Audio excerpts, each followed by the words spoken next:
أجل هذا المنى الذي بدر به المنان وما عظم هذا الذي بلغ من حضرة الإسلام سورة كاملة يا ربي كريم محمود وتعترف بوجود أصناف الوجود وترجم بالدعوائم بالقرآن الكريم اللهم صل وسلم والصلاة والتسليم على سيدنا ونبينا محمد اللهم صل وسلم وبارك عليه وبارك على آله وجلك في عالم كل شيء وسيد جميع ضيق بسر فضله بالغريب والشهاده وله الحمد الذي لا تنحس بالعفو بتعالى ولا بالمنتظر بفضل حيث أخرجني على الإنسان سورة الإنسان ليتشرف في وجوده فضلا وتنبشر أسراره في الأكوان فما من ذلك كلامه فالمؤمنين إلا من توافه فضل الله على هذا العظيم يا من ولا جلال شرف الوجود من نوره وغرق ونبى جهتان وجمالا وتنا بمجده وتعالى لا عبد الله بمكان بشر كاملا يجيب فضلا وهو من غير علم ما تبرع بعد ذكر وجماله فسبحان الذي أخرج من هذا الإنسان ما يزيد عن وسيلة ويعرض تعدد معاه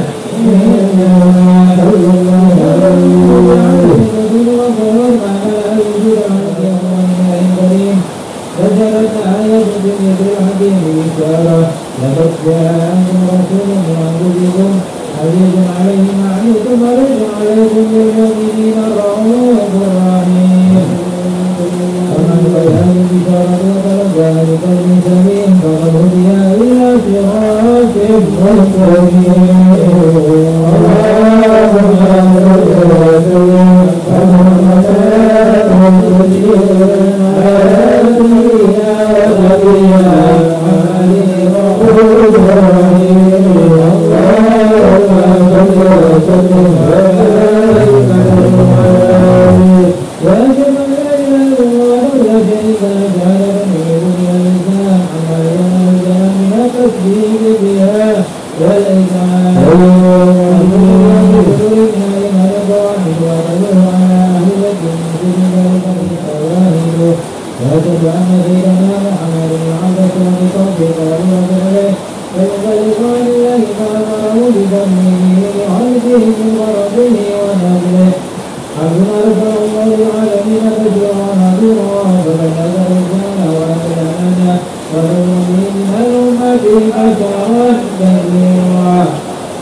Allah Subhanahu wa Ta'ala, yang dimana Allah Subhanahu wa Ta'ala telah memberikan kita berbagai nikmatnya, di antaranya nikmat iman, nikmat Islam, nikmat kesempatan, nikmat redha.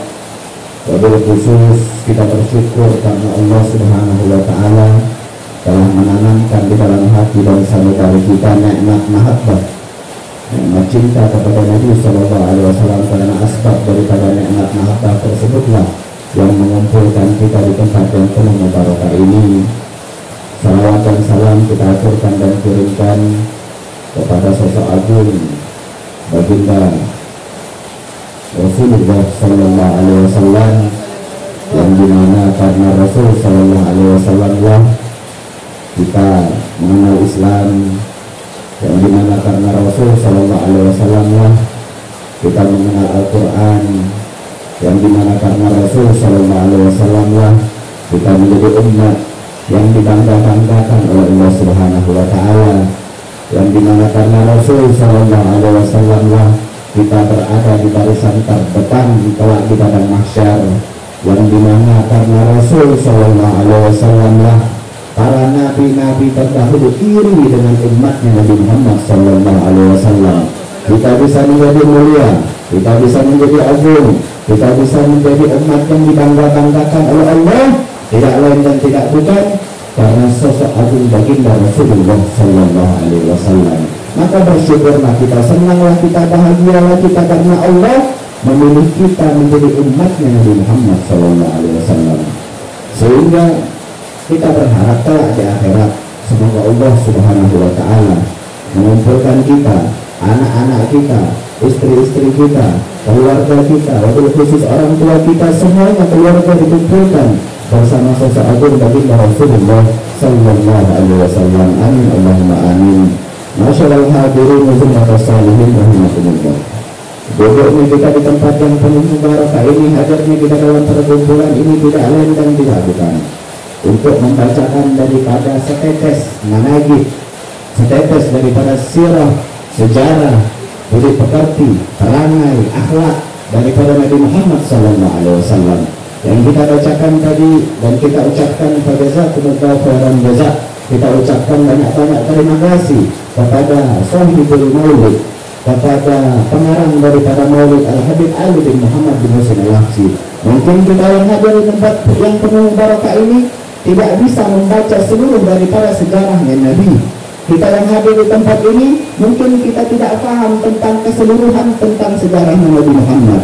Akan tetapi untungnya ada para ulama kita, untungnya ada para habaib kita yang dimana mereka mengarang Maulidul Habsyi, mengarang daripada Maulid Sintuburar, sehingga kirasan-kirasan ataupun rangkuman-rangkuman ataupun mukhtasar daripada ringkasan sejarah-sejarahnya Nabi ada di dalam kitab Maulidul Habsyi, sehingga kita bisa menjadikan ini sebagai suatu amalan, menjadikan ini sebagai suatu penyebab Allah Subhanahu Wa Taala akan memberkahi daripada hidup kita.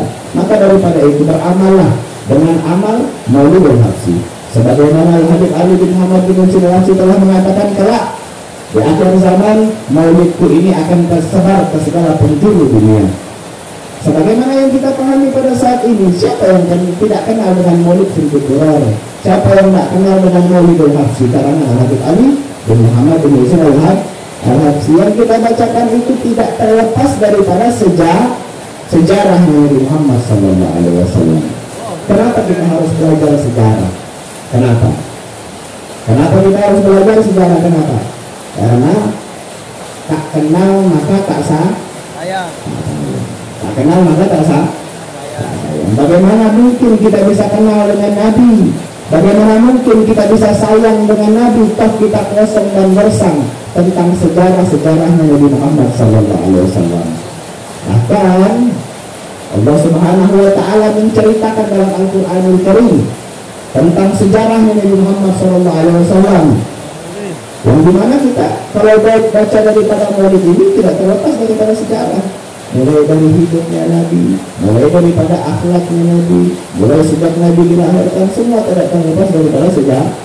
Kalau kita perlahan-lahan membuka daripada sirah sejarah Nabi Muhammad SAW, di situ kita akan temukan tentang bagaimana perjuangan Nabi Muhammad SAW. Maka Allah Subhanahu Wa Taala menjelaskan dalam Al-Quranul Karim, menceritakan kepada kita bagaimana perjuangan sosok agung baginda Rasul Sallallahu Alaihi Wasallam. Agar apa? Agar Islam itu sampai kepada kita. Perjuangan itu yang harus kita tahu. Agar apa? Karena kita tidak akan bisa tahu dan paham tentang pengorbanannya Nabi kalau kita tidak bisa sejarahnya Nabi. Kalau kita tidak bisa baca sejarahnya Nabi. Dalam Al-Quran Allah Subhanahu Wa Taala katakan apa? A'udzubillahi minasyaitonirrajim wa idh yamkuruna bikal ladzina kafaru liyuthbituka aw yaqtuluka aw yukhrijuka wa yamkuruna wa yamkurullah wallahu khairul makirin, kata Allah. Allah menceritakan kepada kita dalam Al-Quran. Allah ceritakan tentang sejarahnya Nabi. Agar apa? Agar kita ini mengkaji, agar kita ini memahami, agar kita ini belajar tentang sejarah daripada sejarahnya Nabi Muhammad SAW. Apa kata Allah? Wa idh yanfuruna bikal ladzina kafaru, tatkala mereka telah berbuat makar kepadamu duhai Nabi, tatkala mereka telah berbuat makar kepadamu duhai Rasul. Siapa yang telah berbuat makar? Alladzina kafaru, orang-orang kafir. Untuk apa mereka berbuat makar kepada Nabi? Sebab apa mereka berbuat makar kepada Nabi? Liyuthbituka, untuk membungkam dakwahnya Nabi. Ayat tuluka, atau untuk membunuh Nabi Muhammad. Ayat beriduka, atau untuk mengeluarkan Nabi Muhammad daripada kampung halamannya. Wayamkurullah, dan mereka telah berbuat makar. Wayamkuruna, dan mereka telah berbuat makar kepada Nabi. Wayamkurullah, dan pasti Allah akan balas daripada makar mereka. Wallahu khairul makirin, dan bahwa sesungguhnya Allah lah sebaik-baik pemberi balasan makar daripada makar orang-orang kafir. Sehingga kalau kita buka lembaran-lembaran sejarah, baik itu sejarah Sirah Nabawiyah, Nurul Yakin dan sebagainya, sejarah-sejarah yang dikarang oleh para ulama-ulama kita, di situ pelan-pelan kita akan menemukan, di situ perlahan-lahan kita akan menemukan bagaimana yang dilakukan oleh orang-orang kafir Quraisy tentang membungkam dakwahnya Nabi. Yang pertama yang mereka inginkan adalah membungkam dakwahnya Nabi. Yang kedua mereka ingin membunuh Nabi. Yang ketiga mereka inginkan untuk mengeluarkan Nabi daripada kampung halamannya. Dalam artian mengeluarkan Nabi daripada kampung halamannya ini, yaitu Nabi Muhammad SAW hijrah dari Makkah menuju Madinah. Nah, kalau kita lihat membungkam dakwahnya Nabi, yang pertama mereka lakukan apa? Mereka lakukan apa? Mencaci maki Nabi Muhammad SAW. Dimanapun Nabi berada, dicaci, dimaki, dicerca. Di Ka'bah, di pasar, di jalan, dimanapun Nabi berada, dicerca, dicaci maki kita punya Nabi. Bahkan istrinya Abu Lahab itu setiap paginya menggedor rumahnya Nabi. Begitu Nabi SAW membuka pintu, langsung dicerca, langsung dimaki, langsung dihina kita punya Nabi Muhammad SAW. Orang-orang Arab dulu setiap paginya selalu sarapan gandum, kayak martabak dulu selalu sarapan gandum. Sedangkan kita punya Nabi setiap paginya selalu sarapan cacian dan makian yang dilontarkan untuk Nabi Muhammad SAW. Tapi subhanallahnya Nabi Muhammad SAW semakin dicaci, semakin Nabi Muhammad mengeluarkan kebenaran. Semakin dihina, semakin Rasul SAW menyampaikan kebaikan. Rasul SAW tidak menjadikan cacian dan makian tersebut sebagai air yang memadamkan cahaya, yang memadamkan semangat juang beliau untuk menyebarkan kebaikan. Akan tetapi cacian dan makian tersebut dijadikan sebagai api yang justru malah membakar semangat juang beliau untuk menyampaikan kalimatul uliyah, la ilaha illallah Muhammadur Rasulullah, Nabi Muhammad sallallahu alaihi wasallam. Kemudian orang kafir Quraisy merasa gagal apa yang mereka lakukan. Yang pertama, bahwasanya mereka caci maki Nabi untuk membungkam dakwahnya Nabi. Mereka caci maki, mereka merasa gagal. Yang kedua, mereka lakukan memfitnah Nabi Muhammad SAW. Mereka katakan Nabi Muhammad SAW itu adalah tukang sihir. Mereka katakan bahwasanya Nabi Muhammad SAW itu adalah orang yang memecah belah daripada keluarga mereka. Nabi SAW itu adalah orang yang memecah belah suku, ras dan agama mereka. Bahkan ada salah seorang sahabatnya Nabi SAW, ketika beliau itu sudah Islam, dia katakan, dulu pada saat Rasul SAW difitnah, itu dahsyat luar biasa. Itu saya masih dalam keadaan jahiliyah, saya belum mengenal Nabi Muhammad SAW. Dan dimana sahabat ini ketika dia masih jahiliyah, dia adalah seorang pedagang. Ketika dia ingin masuk ke kota Mekah, itu pembesar ataupun pentolan orang kafir Quraisy mengatakan, Duhai engkau, apabila engkau ingin berdagang di sini, maka berdaganglah sesuka hatimu. Terserah engkau mau berapa hari engkau nginap di sini. Tapi satu yang kami minta, apa? Jangan pernah engkau dengarkan kata-kata yang keluar daripada mulutnya Muhammad. Karena Muhammad itu tukang sihir. Kalau seandainya engkau dengarkan kata-kata yang keluar daripada mulutnya Muhammad, engkau bisa terhipnotis, engkau bisa lupa diri, engkau bisa memeluk daripada agamanya Muhammad. Sampai seperti itu. Kemudian saya ini, kata sahabat tersebut, saya ini saking takutnya, sebelum masuk kota Mekah, saya beli kapas, saya tambal telinga saya. Karena kenapa? Takut dengan kata-kata yang keluar daripada mulutnya Nabi Muhammad SAW. Akan tetapi Nabi Muhammad SAW menjawab fitnah hanya sekedarnya saja. Coba lihat didikannya Nabi Muhammad SAW. Rasul SAW ketika difitnah menjawab fitnah hanya sekedarnya saja. Waktu sebagiannya sisa daripada waktunya Nabi Muhammad SAW terus dilanjutkan daripada dakwah dan perjuangannya Nabi Muhammad SAW. Andai kata Nabi Muhammad SAW waktunya sibuk hanya untuk menjawab fitnah, otomatis dakwah tidak akan bisa berjalan. Tapi fitnah dijawab sekedarnya saja. Kemudian dakwah dilanjutkan oleh Nabi Muhammad SAW. Kemudian orang kafir Quraisy merasa gagal, membuka dakwahnya Nabi dengan metode kedua, yaitu fitnah. Kemudian mereka melakukan untuk membuka dakwahnya Nabi, mereka lakukan metode yang ketiga. Apa metode yang ketiga? Menteror Nabi Muhammad SAW. Akan tetapi mereka sadar bahwasanya Nabi SAW dilindungi oleh kabilah Bani Hashim dan Bani Muthalib, sehingga mereka tidak berani mengganggu fisiknya Nabi. Mereka tidak berani sakiti daripada fisiknya Nabi.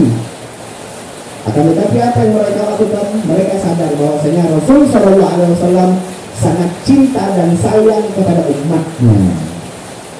Mereka paham dan mengerti bahwa Rasul SAW sangat sayang dengan sahabat-sahabatnya, sehingga yang mereka teror adalah sahabat-sahabat Nabi Muhammad SAW.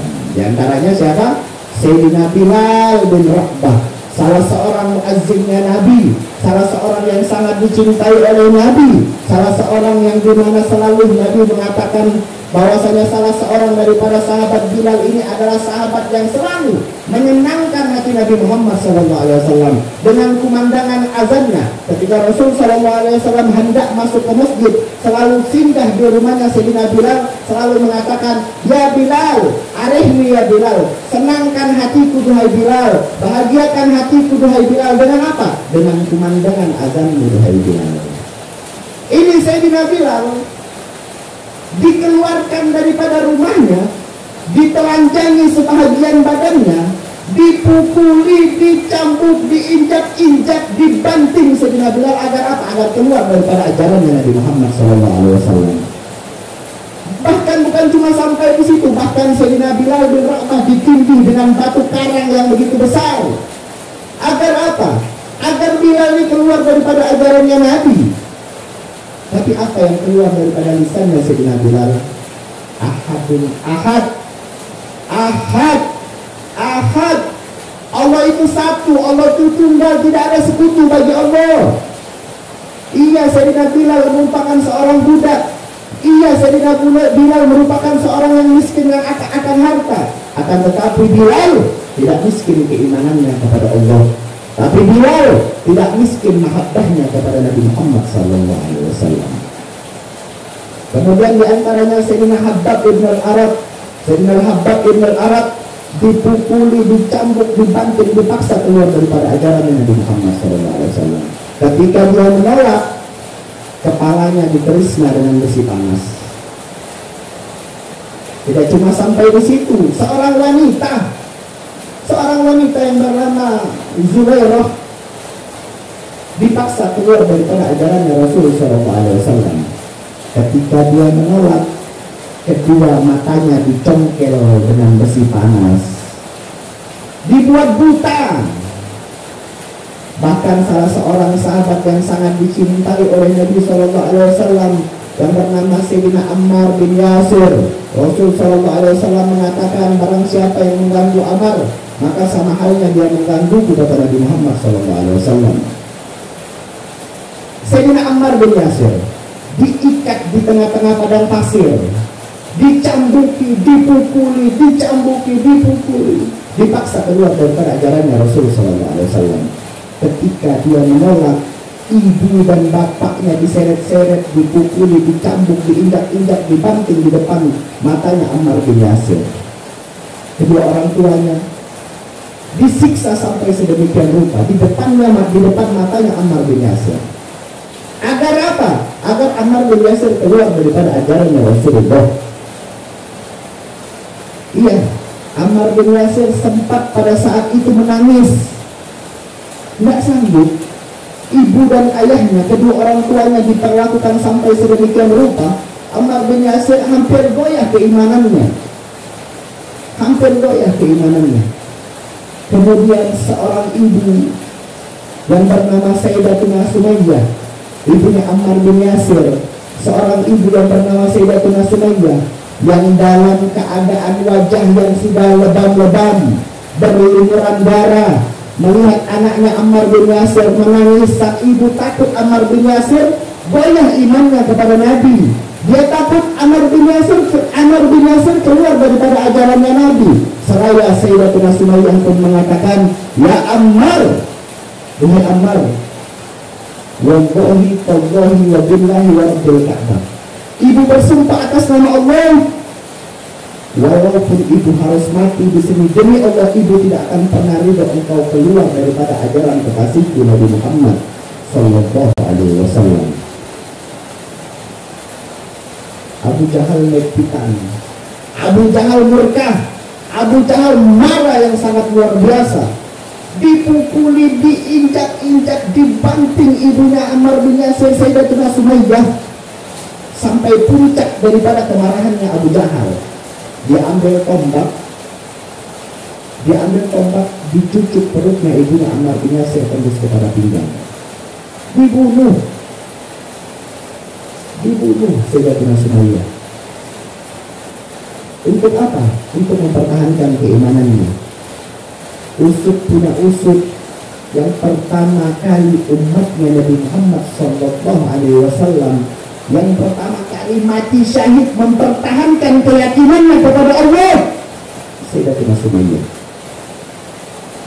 Yang pertama kali mati syahid membela Nabi Muhammad, bukan seorang laki-laki yang gagah berani, melainkan seorang wanita tua yang sudah tak berdaya. Umatnya Nabi Muhammad SAW yang pertama kali meninggal untuk mempertahankan keyakinannya kepada Allah, untuk mempertahankan apa yang telah dibawa oleh Nabi, merupakan seorang wanita tua, bukan laki-laki yang gagah berani. Seharusnya ini menjadi cambuk bagi kita, wahai para pemuda. Seharusnya ini menjadi cambuk bagi kita, wahai para laki-laki. Andai kata Sayyidatuna Sumayyah rela mempertaruhkan nyawanya untuk mempertahankan apa yang telah dibawa oleh Nabi Muhammad, seharusnya kita harus lebih lagi untuk mengorbankan apapun yang kita punya. Dengan apa? Dengan apa yang telah dibawa oleh Nabi Muhammad SAW. Kemudian pada saat itu Rasul SAW sempat memberhentikan ataupun mengistirahatkan dakwah beliau, karena Rasul SAW menginginkan sahabat aman, kemudian dakwah terus berjalan. Tapi kenyataannya sahabat tak aman, sehingga dakwah sempat diistirahatkan oleh Nabi SAW. Maka pada saat itu pun Rasul SAW berpikir, kemudian subhanallahnya Rasul SAW menemukan daripada suatu jawaban para sahabat-sahabat yang mustad'afin, para sahabat-sahabat yang lemah, mereka semuanya dihijrahkan oleh Nabi Muhammad SAW ke salah satu negeri yang bernama negeri Habasyah. Kalau sekarang negeri Ethiopia, negeri Habasyah itu negeri Ethiopia.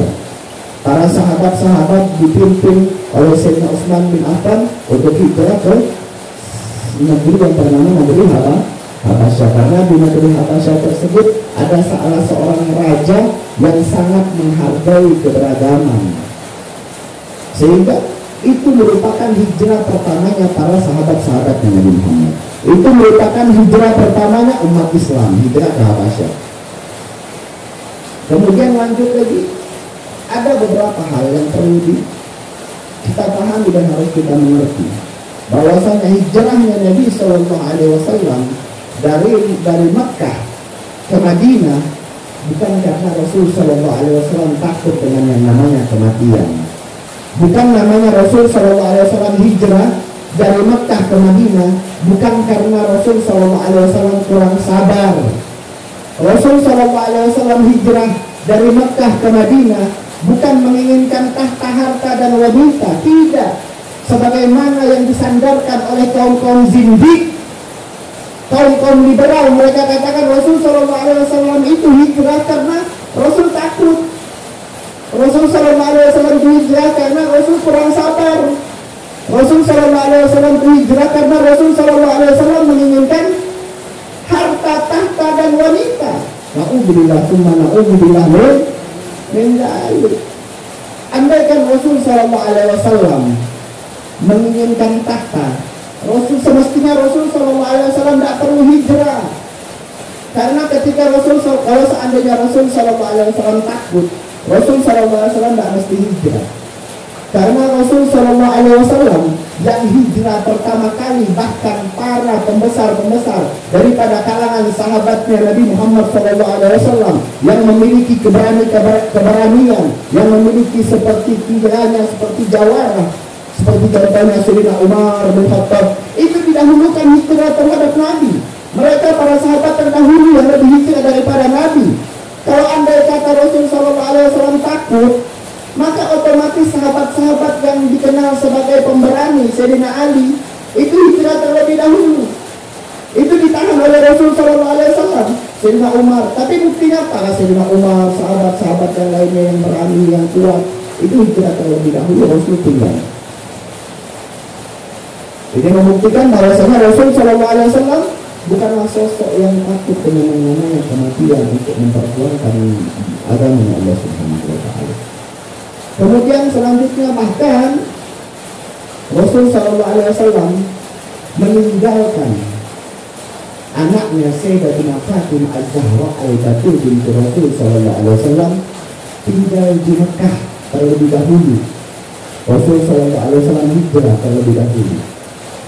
Sebagaimana yang kita pahami bahwasanya Fatimah bid'atun minni, Fatimah itu adalah darah dagingku. Barang siapa yang mengganggu Fatimah maka sama halnya dia menggangguku. Barang siapa yang menyenangkan hati Fatimah maka sama halnya dia menyenangkanku, kata Nabi. Fatimah merupakan bagian daripadaku. Para orang-orang kafir Quraisy mencari Nabi tapi mereka tidak dapat Nabi. Apakah Rasul SAW tidak berpikir ketika dia tinggalkan Fatimah bahwasanya Sayyidatina Fatimah akan mendapatkan suatu kemarahan daripada orang-orang kafir Quraisy karena mereka tidak dapat Nabi SAW? Bisa mereka lampiaskan kepada Sayyidatina Fatimah, mereka bisa hina Sayyidatina Fatimah, mereka bisa lecehkan Sayyidatina Fatimah, tapi ditinggal Sayyidatina Fatimah terlebih dahulu. Ini menunjukkan apa?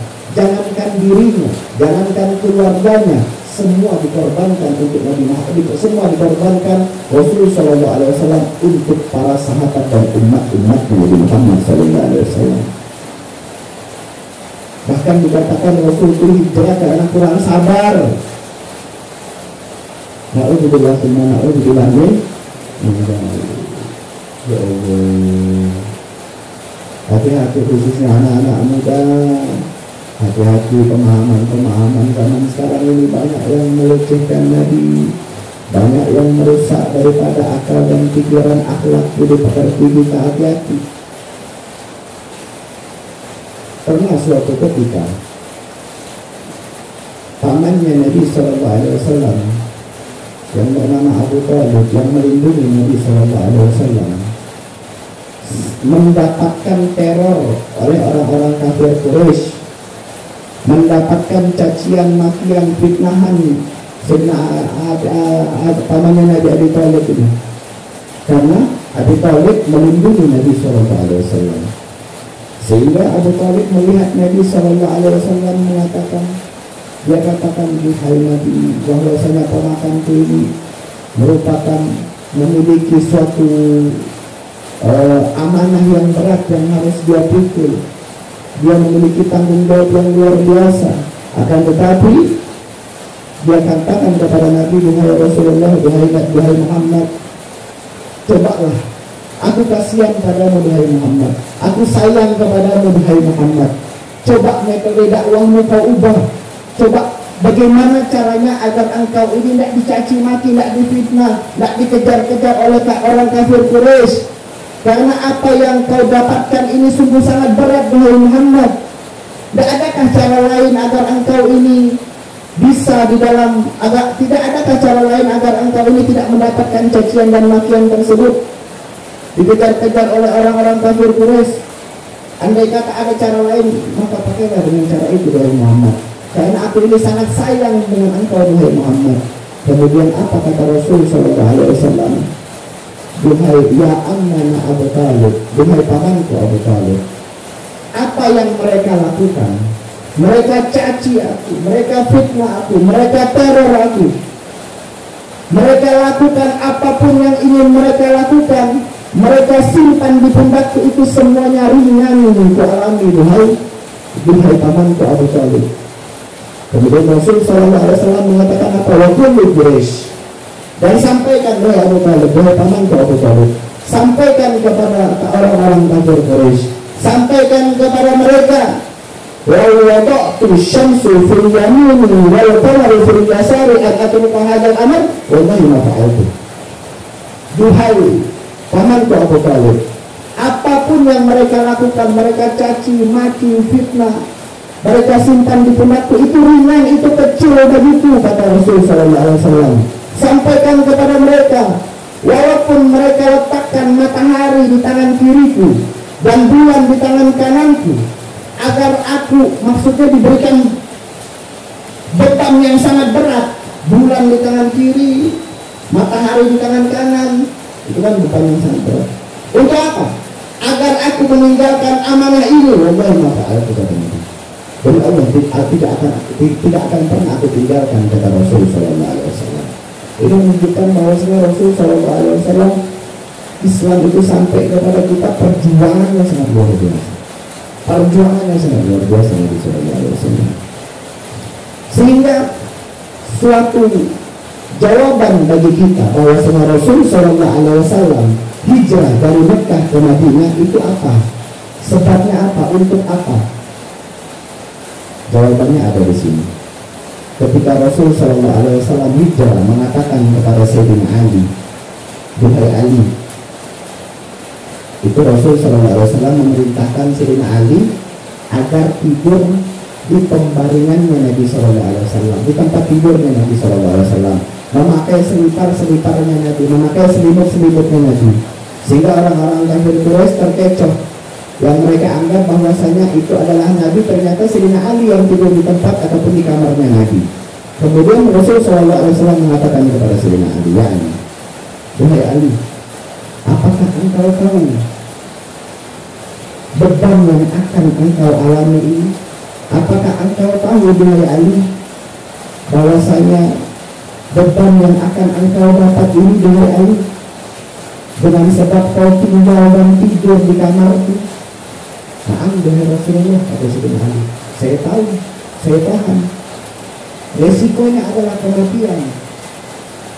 Wahai Ali, la takhaf, wahai Ali, apakah engkau takut hal takhaf? Apakah engkau takut wahai Ali?" "Ya Rasulullah," kata Sayyidina Ali, "wahai Rasulullah, kalau seandainya aku mati pada saat ini wahai Rasulullah, maka yang mati pada saat ini hanyalah seorang Ali, hanyalah seorang pemuda dari ribuan pemuda umat Islam. Andai kata Ali yang mati pada saat ini wahai Rasulullah hanyalah seorang pemuda di antara beribu pemuda, dan kelak pasti akan timbul daripada berbagai macam model daripada pemuda untuk membela daripada perjuanganmu wahai Rasulullah. Akan tetapi apabila engkau wahai Nabi yang meninggal dan wafat pada saat ini, kemana Nabi yang akan kami cari? Kemana petunjuk yang akan kami cari? Andai kata engkau meninggal dan wafat pada saat ini wahai Rasulullah, maka Islam belum sempurna dengan Rasulullah, maka Al-Quran belum lagi 30 juz, Al-Quran belum sempurna, sunnah belum sempurna, Islam belum sempurna. Sehingga ini menunjukkan bahwasanya hijrahnya Nabi Muhammad SAW dari Mekah ke Madinah tidak lain dan tidak bukan karena Nabi takut, bukan karena Nabi kurang sabar, bukan karena Nabi menginginkan harta, tahta dan wanita. Tidak lain dan tidak bukan hijrah Nabi Muhammad SAW dari Mekah ke Madinah karena ingin menyempurnakan Islam.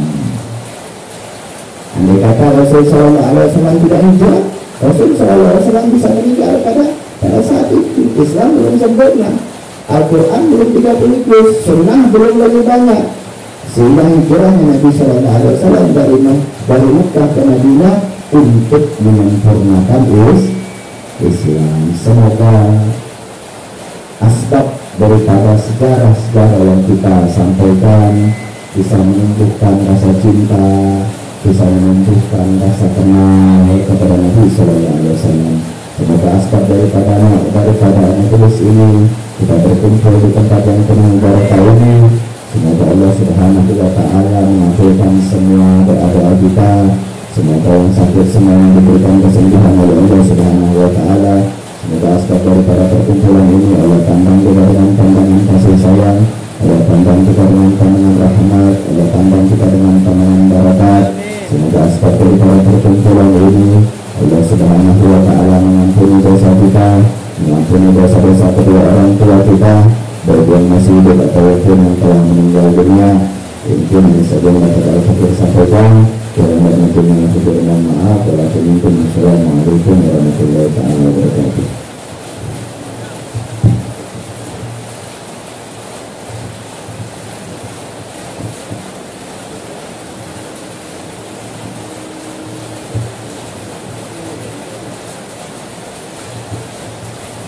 Allah ya Rahman ya Rahim ya Malikul Al-Qur'an Rahim Qudus Matin Bisabari Ruhi Waftah alaina akbar al-futuhi Salamu ya mu'minun amin ruhati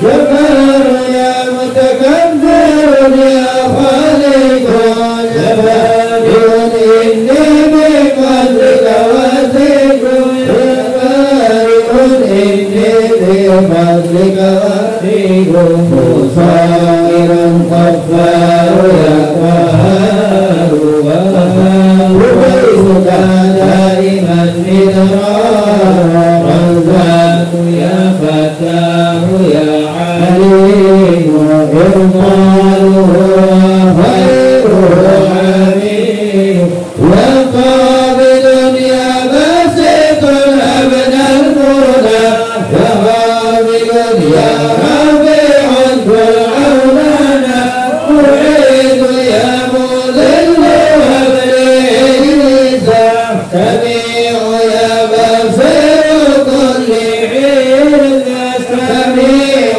يا بصير كل حين يا حاكم يا عدل عامل بكرم لطيف يا خبير وادفع النقم حليم يا عديل يا غفور شكور يا علي يا كبير حفيظ يا مقيت يا حسيب جليل يا كريم يا رقيب مجيب يا واسع مشهدي حكيم يا ودود صفي مولي حبيب يا ودود صفي مولي مجيب يا بائس إبراهيم شهيد يا